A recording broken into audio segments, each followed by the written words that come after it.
Vamos a retomar entonces lo que charlamos en el seminario pasado sobre el concepto de lo que significa el proceso de transporte de gases, de la respiración externa y la respiración celular, con la idea de integrarlo al resto de los parámetros que nos van a permitir entender desde el medio interno, intentar extrapolar a cómo están ocurriendo los procesos celulares de respiración y metabolismo.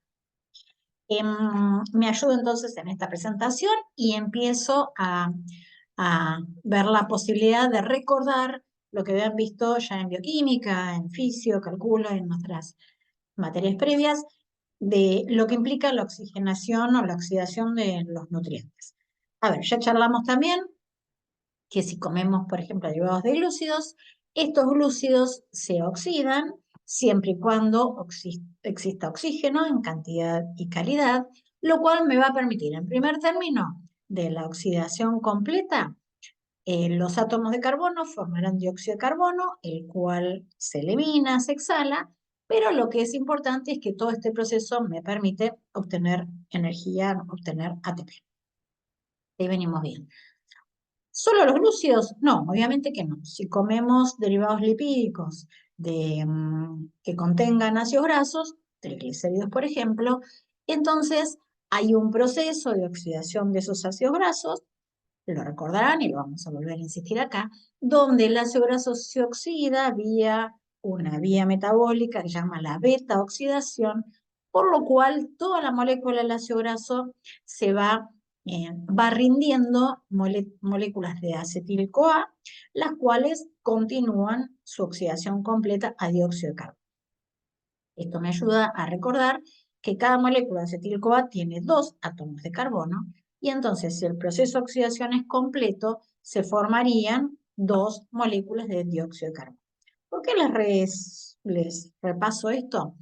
Fíjense, si yo tuviese moléculas que solo me rinden acetil-CoA en su proceso de oxidación, obtengo mucho ATP, mucha energía, pero como contenido neto de átomos de carbono me queda cero, o sea, todas esas moléculas se oxidan, por lo tanto, no quedan nutrientes que permitan satisfacer otras demandas, por ejemplo, la formación de glucosa.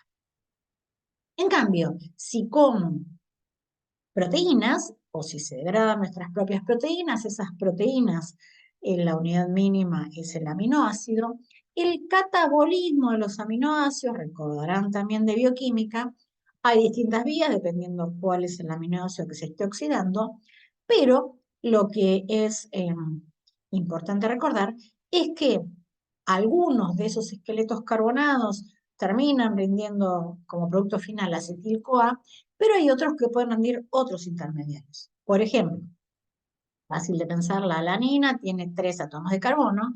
Cuando la alanina se desamina, ese esqueleto se convierte en piruvato.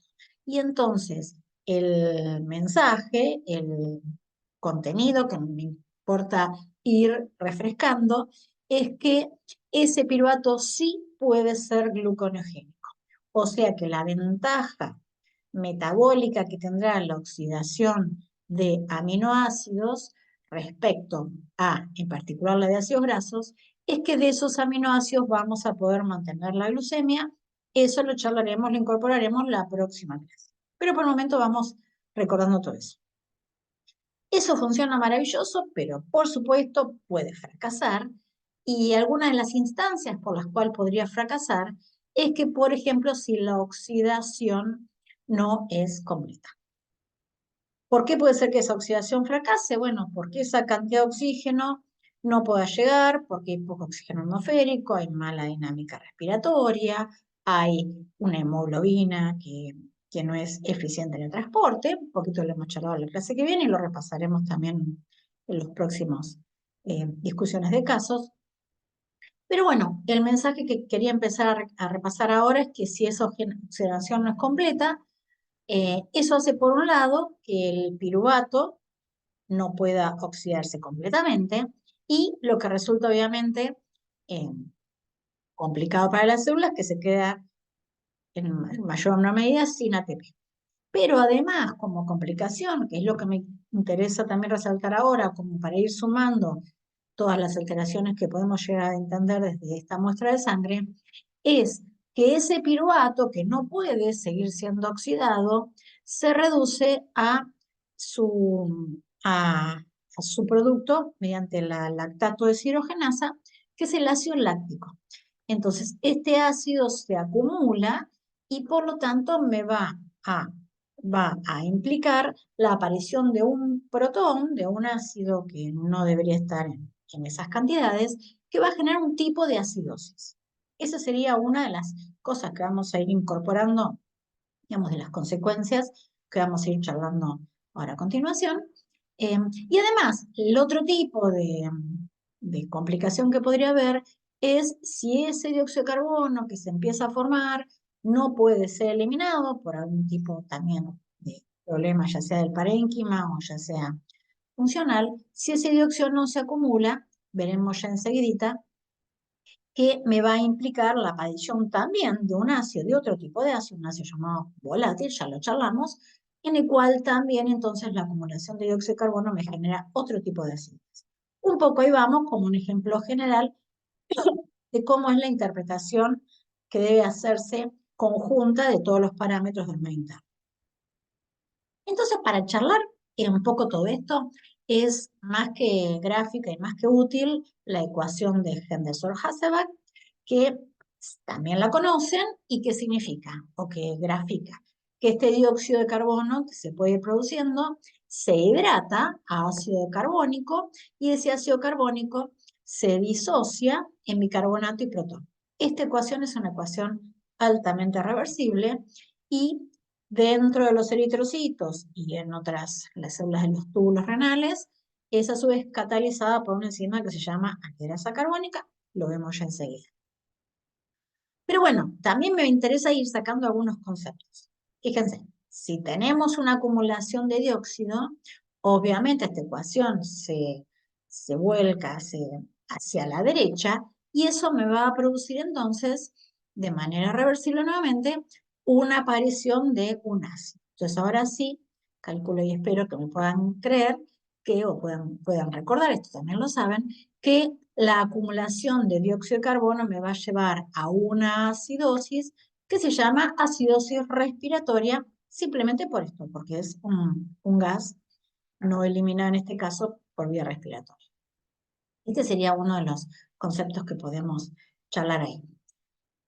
Para que nos ayude en la interpretación, un poquito muy sencillamente, decirles que esta ecuación podemos escribirla en términos logarítmicos, o sea, exactamente la misma ecuación, entendiendo que hay una constante de disociación entre productos y reactivos, aplicando logaritmos de un lado del otro, pasando el término de el logaritmo de protones hacia el otro lado de la ecuación, o sea, exactamente la misma ecuación, la podemos escribir en sus términos logarítmicos y eso me queda que menos el logaritmo de protones, o sea, el pH, será una constante más el logaritmo de una relación del bicarbonato, de la concentración de bicarbonato, dividido en la concentración de dióxido de carbono.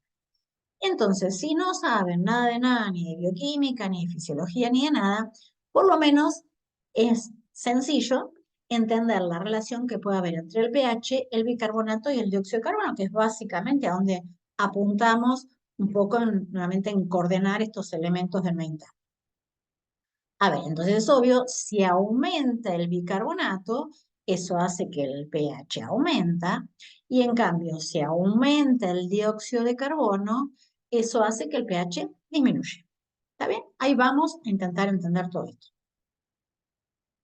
Para esto hay un concepto más que podemos aún extraer de esta ecuación, y es el concepto de amortiguadores. ¿Qué son los amortiguadores? Bueno, son sistemas de moléculas que me permiten compensar, amortiguar los cambios de pH. Y entonces, fíjense acá, si yo tengo esta producción de protones, si yo tengo en este medio el bicarbonato lo que me permite es combinar estos protones para formar dióxido de carbono y por lo tanto elimina esos protones que se vuelcan al medio. Conclusión, el bicarbonato en combinación con su par ácido carbónico o dióxido de carbono actúa como un sistema amortiguador o buffer o tampón. ¿Está bien? ¿Lo recuerdan? También lo saben. Además, este sistema tiene una ventaja extra, que es el ser un sistema abierto. O sea, imagínense nuevamente, tengo muchos protones acá, también lo vamos a charlar enseguida. Si tengo muchos protones que generan bicarbonato, que se unen y generan dióxido de carbono, siempre y cuando la fisiología de esa persona permita que este dióxido de carbono sea exhalado, esto me permitirá eliminar protones del medio. O sea, es un sistema amortiguador abierto, lo cual, siempre y cuando nuevamente la persona tenga esa posibilidad, me permite que su eficiencia sea muy buena. Ese es uno de los sistemas. Otro de los sistemas amortiguadores que es muy eficiente es el de las proteínas. Este dibujito que lo reconocerán seguro de Leninger, lo único que querría de esto es hacerles recordar en que los aminoácidos, los grupos de las cadenas laterales de los aminoácidos de las proteínas, tienen algunos de ellos capacidad de ganar o ceder protones. Recuerdan el concepto de PK, bioquímica del segundo año. Bien, eso depende de la naturaleza de cada aminoácido y el consejo o lo único que quiero rescatarles de eso es que la histidina es el único aminoácido que tiene un pK cercano a un pH fisiológico, de manera tal que en esos pHs puede ganar o ceder protones, lo cual un poquito lo charlamos la clase pasada cuando vimos la saturación de hemoglobina. ¿Se acuerdan que hay esos protones que pueden unirse a las histidinas con una variación de pH relativo? Y eso me permite entonces la conclusión de todo esto de decir que las proteínas tienen una función amortiguadora muy importante. Un paciente que tenga una posibilidad de tener un buen contenido proteico, especialmente la hemoglobina, eso nos permitirá que tenga una mejor capacidad buffer que la que pueda tener otro paciente desnutrido o anémico. Entonces, en el plasma hay distintas proteínas que pueden actuar como amortiguador y que podemos escribir la relación, lo mismo, la proteína con o sin protones, como para escribir su forma, digamos, de buffer. En el plasma, entonces, las proteínas que tengamos, albúmina, obviamente, y en el eritrocito, la hemoglobina. Hay otras moléculas que pueden actuar como amortiguador, en particular los fosfatos.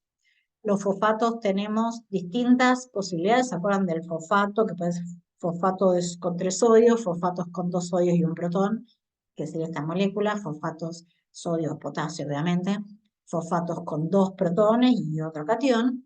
Bueno, a un pH cercano al fisiológico, entonces tenemos estas dos formas de fosfatos, con un protón o con 2 protones, que tienen una función amortiguadora importante, lo charlamos ahora enseguidita, y eso puede estar tanto en el plasma como en los eritrocitos. Entonces, esas son moléculas amortiguadoras. En el hueso hay una cosa que sería relativamente más como para anécdota o como para pensar un poquito más allá. ¿Se les ocurre que el hueso puede ser un buen amortiguador?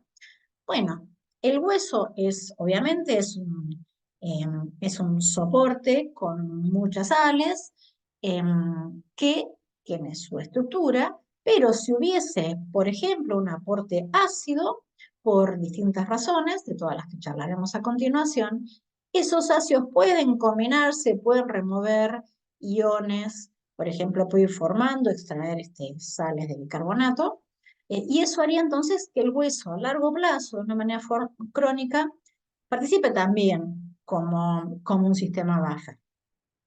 ¿Qué pasa? Eso no es algo que lo puedan ver, que lo puedan cuantificar, que lo puedan medir.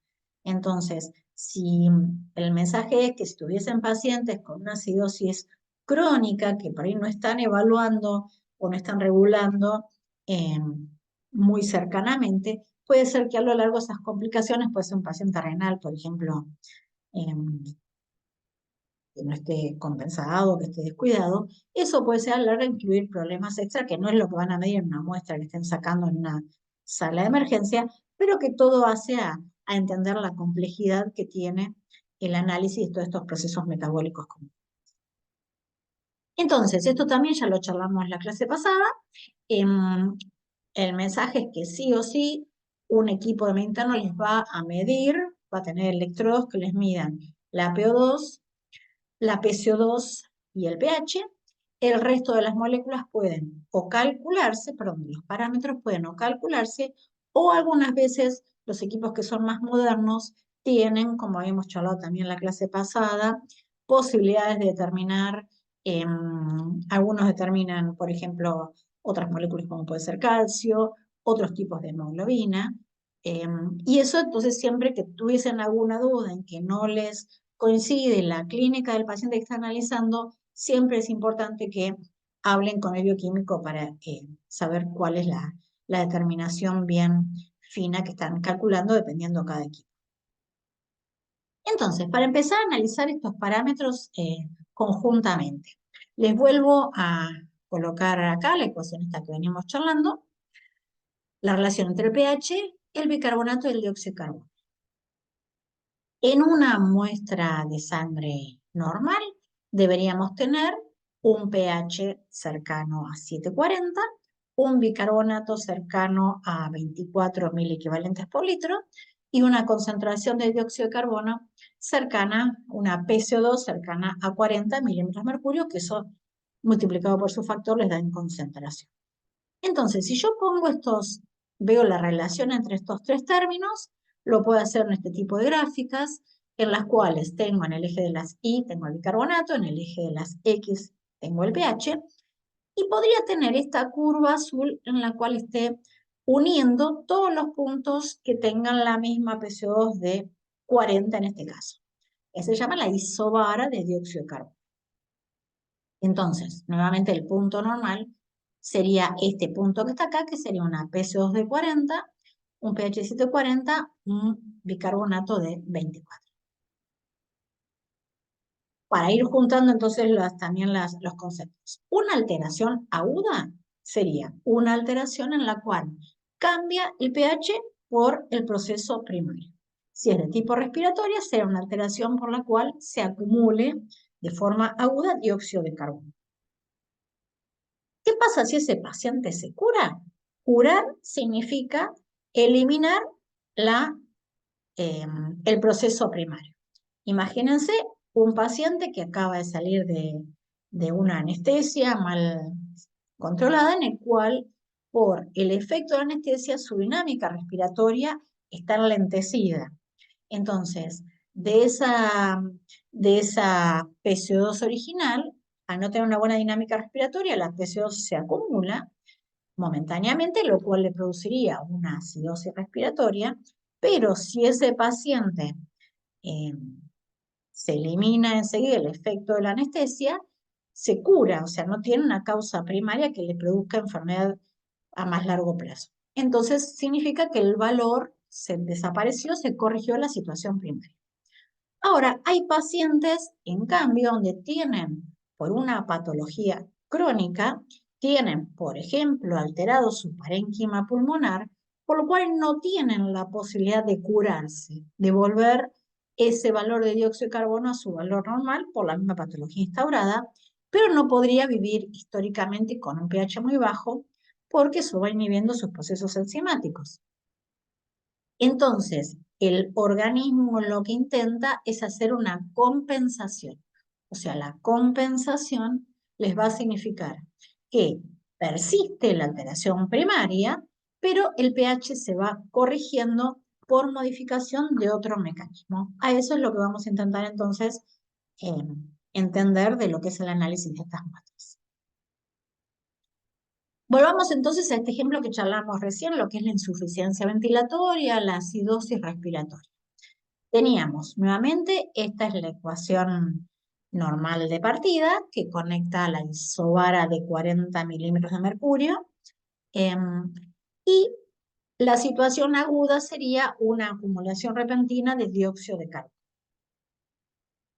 A ver si entiendo, si yo tengo en un tubo cualquiera y le echo dióxido de carbono así como tal, ese dióxido de carbono se hidrata, forma ácido carbónico y hará que su pH baje directamente al valor que sea.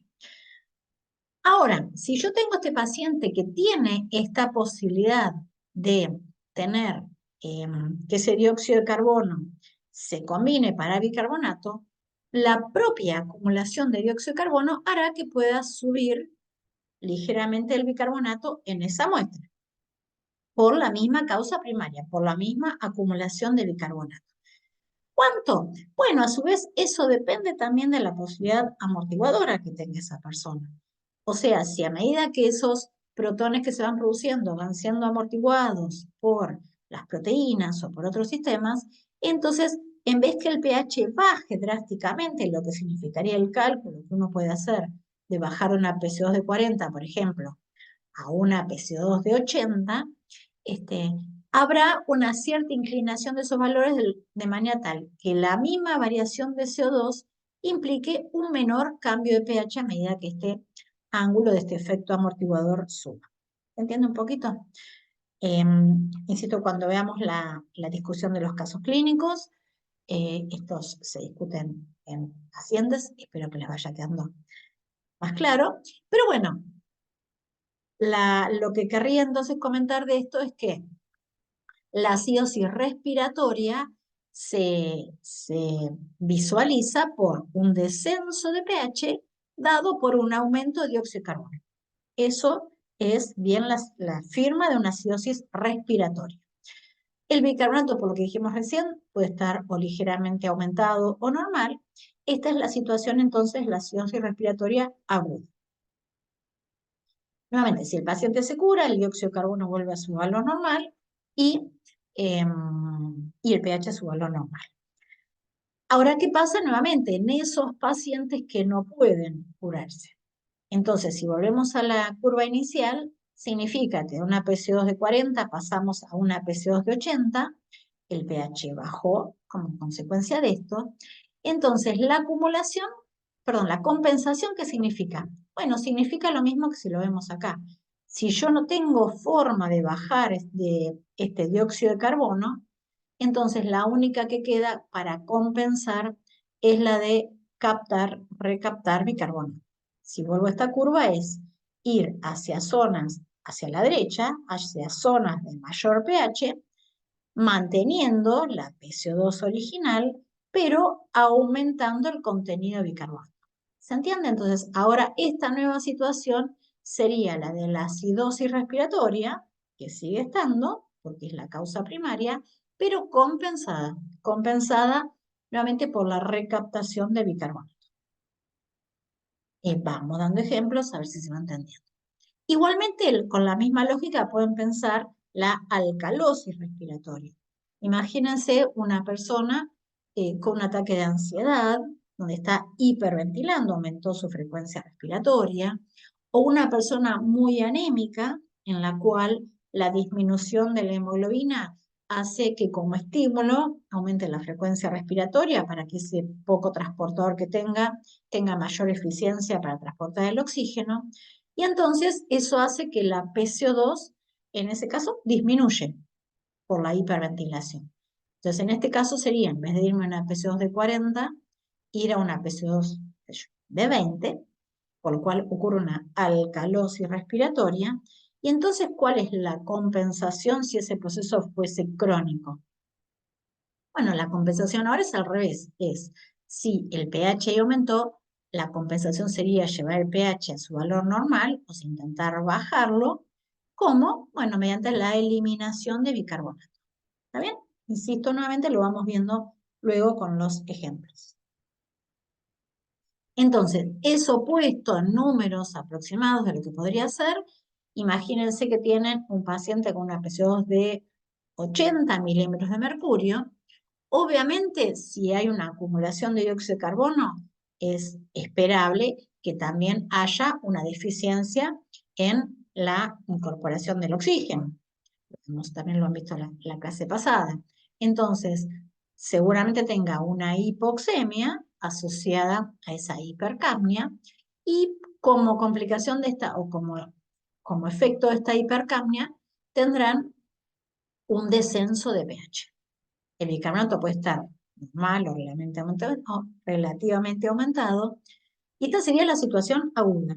La situación crónica en ese caso entonces, o compensada o parcialmente compensada a medida que tiende a llegar a su valor normal, sería que la PCO más o menos se mantiene, más o menos puede estar a 1 milímetro mercurio mayor o menor, la PO nuevamente puede o no estar corregida, pero la compensación significa que el pH entonces tiende a aumentar por la compensación que implica la recaptación de bicarbonato. ¿Está bien? A eso vamos entonces para seguir uniendo todos los parámetros. Para ello ya es tiempo de que empecemos a hablar de la importancia que tiene el riñón en este tipo de procesos. ¿Por qué hablamos del riñón? Bueno, pues estamos hablando de el control de bicarbonato, de la recaptación o eliminación, y para eso obviamente el riñón cumple una función primordial. La recaptación entonces de bicarbonato significa que, por un lado, puede ese bicarbonato que esté en sangre pueda irse, eh, pueda irse eliminando, y entonces a medida que se filtra, la idea es recaptarlo. Bueno, como el bicarbonato no es permeable a las células de los túbulos, entonces en la pared de las células tenemos anhidrasa carbónica, que lo que permite es que ese bicarbonato forme dióxido de carbono y agua. El dióxido sí es permeable y adentro de las células de los túbulos vuelve a disociarse el bicarbonato y protón. Entonces, esa recaptación de ese bicarbonato significa que el protón se elimina, con lo cual empieza a ocurrir esa compensación de eliminación del exceso de protones, y por otro lado en sangre estamos viendo la recaptación de ese bicarbonato. Ese protón que se elimina, faltaría acá en el dibujito, a su vez puede, a medida que se elimina el protón, puede reabsorber un sodio, de manera tal que la recaptación sería de bicarbonato de sodio. ¿Está bien? Ese es el proceso más rápido, pero no es el más eficiente, porque no hay tanta cantidad de bicarbonato que esté libre en plasma y que se pueda eliminar. Entonces, para ello, hay otro sistema que ya lo hemos empezado a nombrar y que quería ahora reforzar.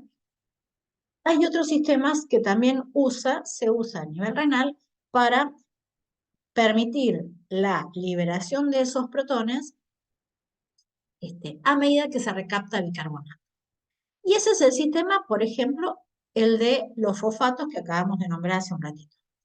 Imagínense, a medida entonces que ocurre la eliminación de protones, esos protones ahora lo que pueden hacer es unirse a estos fosfatos. Imagínense que el pH de lo que empieza a ser el filtrado es un pH que inicia cercano a 7 seguramente.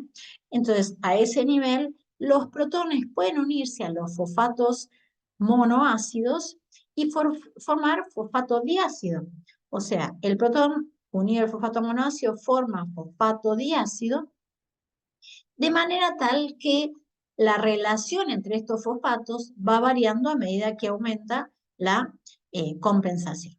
De modo es así que en general antes se medía más que ahora, donde el filtrado glomerular, a nivel de filtrado glomerular predomina el fosfato monoácido, pero a medida que ocurre este proceso comienza a predominar el fosfato diácido. A esto se llamaba acidez titulable y era una forma también de medir si está ocurriendo el proceso compensatorio.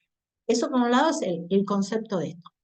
Se elimina el protón, se reabsorbe sodio, pero lo que es importante es que este mismo proceso de eliminación de protones sigue implicando la recaptación de bicarbonato unido a sodio, o sea, de bicarbonato de sodio. ¿Bien? Entonces, este proceso de eliminación de protones asociado al sistema de fosfatos es mucho más eficiente, ocurre,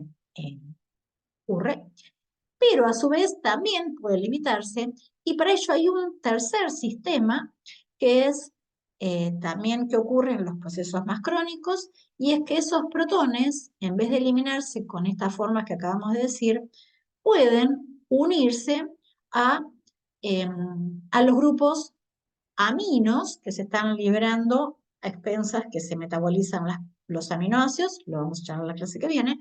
Cuando un aminoácido, cuando una proteína se utiliza para obtener energía o para formar glucosa, el primer paso de catabolismo de esa proteína es la liberación de grupo amino, de los aminoácidos. Entonces el esqueleto carbonado puede ser utilizado para lo que venimos charlando, y ese grupo amino, en un proceso normal, se reorganiza en formación de urea, que es la forma no tóxica o casi no tóxica que ocurre en el organismo. Cuando ocurre un proceso de una acidosis crónica, esos grupos aminos, en vez de formar o de sintetizar tan eficientemente urea, son utilizados para unirse a los protones que se están eliminando, formando amonio. Entonces, en ese caso, la liberación de los protones, la eliminación de los protones, significa la formación de sales de amonio, la forma que hay de eliminarlo, siempre y todo permanece o sigue ocurriendo que todo implica la recaptación de bicarbonato unido a sodio bicarbonato de sodio. ¿Está bien? Estos son entonces los procesos que me permiten de manera crónica compensar la aparición de protones mediante la recaptación de bicarbonato. Bien, ahora vamos a hablar un poquitito más de otro tipo de las acidosis, ya nos vemos las acidosis respiratorias. Ahora hay otro tipo de acidosis que se pueden detectar más o menos fácilmente, pero a veces no es tan obvia el origen de esas acidosis. Si volvemos a la ecuación de Henderson-Hasselbalch, en este caso entonces, el problema de este tipo de ecuación no es, o sea, la acidosis no es por acumulación de dióxido de carbono, sino por la aparición de protones de origen metabólico, por decirlo de alguna manera. Ya nombramos, ¿se acuerdan hace un ratito? Al ácido láctico. Si hay algún proceso por el cual se acumula ácido láctico, esos son protones que no deberían estar o que están en mayor cantidad de lo que hay normalmente, y eso me produce una acidosis. Entonces, ¿cuál es el efecto de esto? ¿Cuál es la forma de visualizarlo? Es que estos protones se unirán al bicarbonato de manera tal de permitir que esta ecuación se revierta hacia la izquierda, formará dióxido de carbono para sacar estos protones del medio. Entonces, volviendo a esta ecuación nuevamente de esta forma, el descenso de pH ya no tiene la culpa del dióxido de carbono, sino que ocurre al disminuir el bicarbonato que se combinó con esos protones. ¿Bien? Entonces, en esta curva significa que si la situación es aguda, aguda significa nuevamente donde solo está ocurriendo el proceso primario que lleva a cabo ese descenso de protones. Insisto, si es aguda, lo único que vamos a ver es que disminuyó el bicarbonato. O sea, tendríamos todavía en esta curva, en este caso se mantiene la misma PCO2, pero el descenso de pH ocurre porque lo que está ocurriendo es el descenso de bicarbonato. Esa es entonces la acidosis metabólica. ¿Cuál sería entonces ahora? Esa sería la acidosis metabólica aguda. ¿Cuál sería la acidosis metabólica compensada o parcialmente compensada? Bueno, por un lado, estos pacientes deberían tener una relativa mejor suerte que los pacientes con la acidosis respiratoria, y es que en ese caso el estímulo respiratorio es un estímulo mucho más rápido, y entonces al haber ese descenso de pH, permite que haya enseguida el estímulo que lleva a la hiperventilación. Entonces, si es así, lo que vamos a ver es que la compensación respiratoria debería ser rápida, por lo tanto no es tan fácil encontrar, o sea, no es tan esperable que la PCO2 esté normal en un paciente con acidosis metabólica, eso implicaría una falla en el sistema respiratorio. Y entonces tendríamos una disminución de la PCO2, lo cual me produciría, acompañado de una alcalosis respiratoria, y luego habría, más lento, en términos de horas, empezaría la recaptación de bicarbonato. Esa sería entonces la acidosis metabólica parcialmente compensada. Ahora vamos a poner el ejemplo. La pregunta entonces que se tienen que hacer enseguida es decir, ¿de dónde vienen esos ácidos? Muchas veces es obvia, otras no tanto.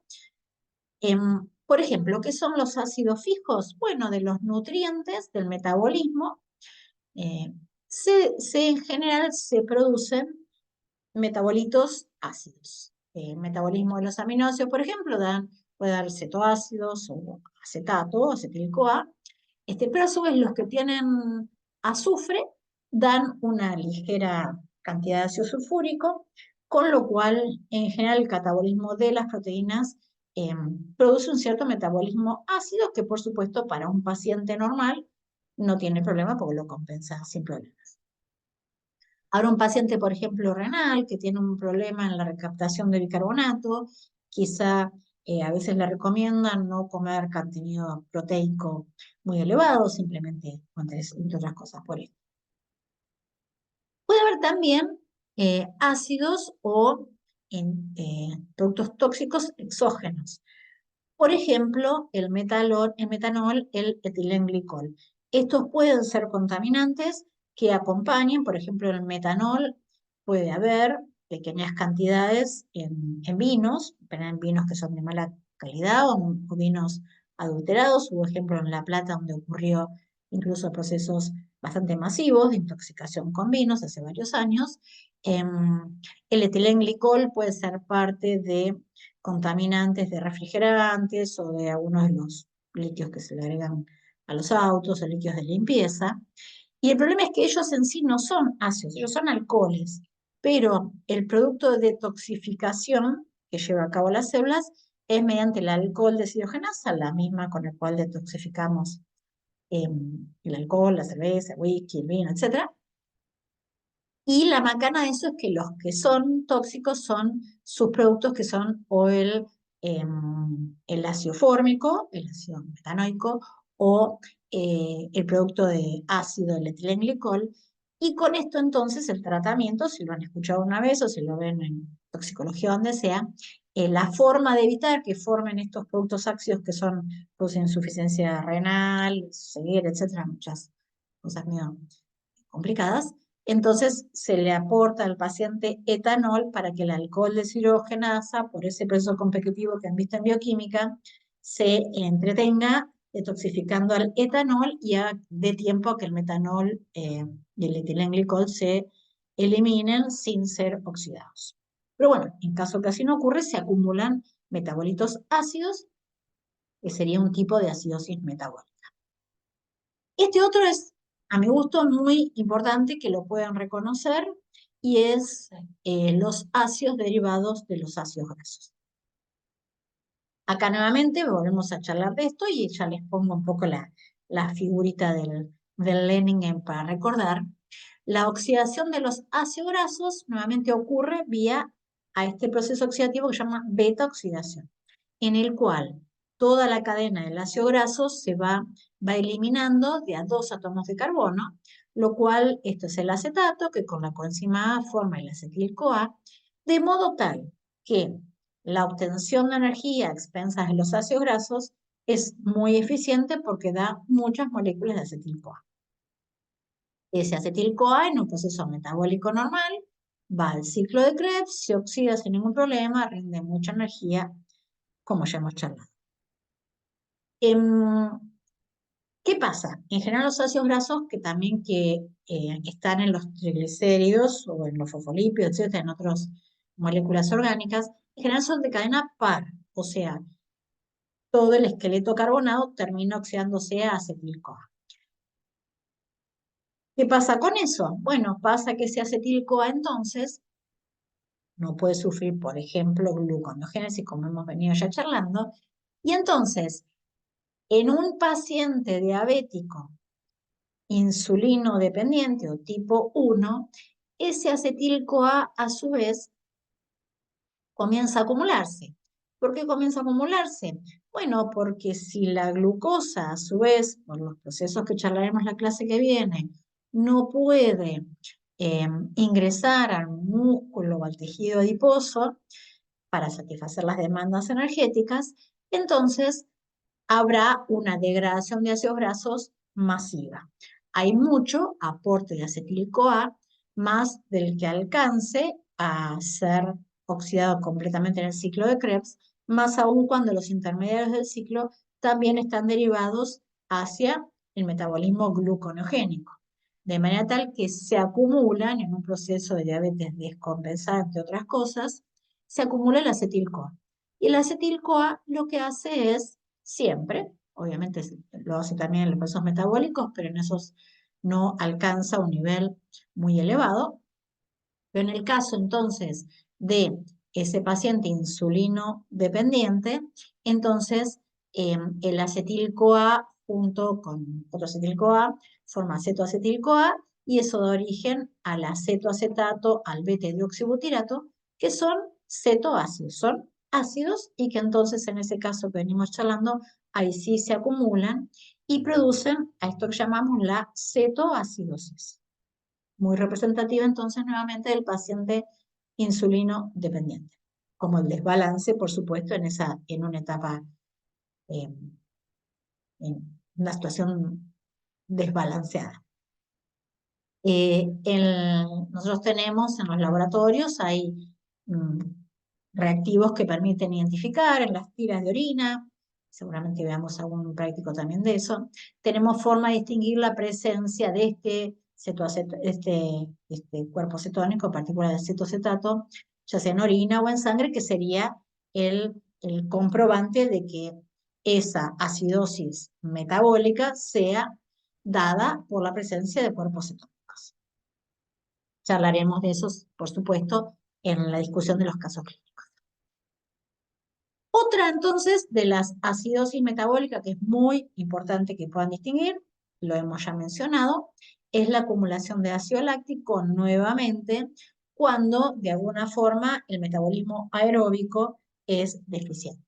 Entonces, nuevamente, en caso normal, la glucosa se oxida completamente en presencia de oxígeno, dando energía y dióxido de carbono que se exhala, pero si ese oxígeno es deficiente, entonces el lactato acumulado a partir del piruvato es el que induce esa acidosis, esa acidosis metabólica, pero podría ser probable de que sea debida a un proceso en el cual hay también algún problema respiratorio previo. Entonces, en este caso, también charlaremos los ejemplos, podría ocurrir que una acidosis respiratoria de un paciente que acumula el dióxido de carbono, a su vez pueda sumar una acidosis metabólica que es debida a esa oxigenación incompleta que llevó a la acumulación de ácido láctico. Lo vamos charlando en los ejemplos. Nuevamente, al revés, también podemos pensar la alcalosis metabólica. Y en ese caso, la alcalosis metabólica es por un aumento en las bases. La base que nosotros medimos es el bicarbonato y que puede ser entonces por pérdidas de protones, por ejemplo, por eliminación de jugo gástrico, pero lo que es más común ver, vemos lo que es la hipopotasemia, lo hablamos luego.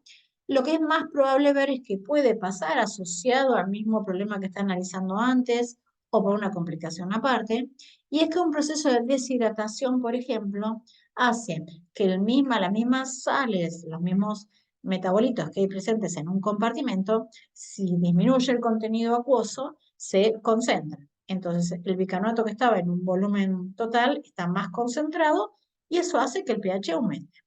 Entonces, el mensaje esto sería, por ejemplo, están tratando a un paciente que está internado por la razón que sea, puede ser que por fiebres, por un aporte excesivo de diuréticos, lo que sea, haya una deshidratación acompañando y eso hace entonces que además del proceso primario que estén tratando, puedan tener una alcalosis metabólica por esta deshidratación. Vamos charlando cuando vemos los ejemplos. Bueno, acá hago un recreo, pasamos al siguiente video.